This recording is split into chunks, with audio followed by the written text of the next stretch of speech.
വാഹനാപകടത്തിൽ മരിച്ചവർക്ക് മോട്ടോർ വാഹന നിയമപ്രകാരം ലഭിക്കേണ്ട നഷ്ടപരിഹാര തുകയിൽ നിന്ന് ഗ്രൂപ്പ് ഇൻഷുറൻസ് വഴിയോ മറ്റ് സാമൂഹിക സുരക്ഷാ പദ്ധതികൾ വഴിയോ ലഭിച്ച ആനുകൂല്യങ്ങൾ കുറയ്ക്കരുതെന്ന് സുപ്രീം കോടതി ഉത്തരവിട്ടു. തൊഴിലുടമ നൽകുന്ന ഗ്രൂപ്പ് ഇൻഷുറൻസ് തുക നഷ്ടപരിഹാരത്തിൽ നിന്ന് കിഴിവ് ചെയ്ത നടപടി ശരിവെക്കാതിരുന്ന കേരള, കർണാടക ഹൈക്കോടതികളുടെ വിധി സുപ്രീം കോടതി ശരിവെച്ചു. ഹൈക്കോടതി വിധികൾക്കെതിരെ നൽകിയ അപ്പീലുകൾ തള്ളിക്കൊണ്ടാണ് ഈ നിർണായക ഉത്തരവ്. തൊഴിലുടമയും ജീവനക്കാരനും തമ്മിലുള്ള സ്വതന്ത്രമായ കരാർ ബന്ധത്തിന്റെ അടിസ്ഥാനത്തിലാണ് ഇത്തരം ഗ്രൂപ്പ് ഇൻഷുറൻസ് ആനുകൂല്യങ്ങൾ നൽകുന്നതെന്ന് കോടതി നിരീക്ഷിച്ചു. ഇത് മോട്ടോർ വാഹന നിയമപ്രകാരം നിശ്ചയിക്കുന്ന നഷ്ടപരിഹാരത്തിന്റെ പരിധിയിൽ വരുന്നതല്ല.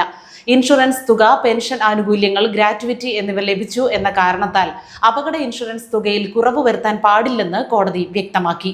മരിച്ചയാളുടെ കുടുംബത്തിന് ലഭിക്കുന്ന സാമൂഹിക സുരക്ഷാ ആനുകൂല്യങ്ങളോ ബന്ധുവിന് ലഭിക്കുന്ന ജോലിയോ നഷ്ടപരിഹാര തുക നിശ്ചയിക്കുന്നതിനെ ബാധിക്കില്ലെന്നും കോടതി അടിവരയിട്ട് പറഞ്ഞു. ഇൻഷുറൻസ് കമ്പനികളുടെ ഇത്തരം വാദങ്ങൾ അംഗീകരിക്കാനാവില്ലെന്നും കുടുംബത്തിന് ലഭിക്കേണ്ട അർഹമായ തുക പൂർണ്ണമായും നൽകണമെന്നും കോടതി നിർദ്ദേശിച്ചു.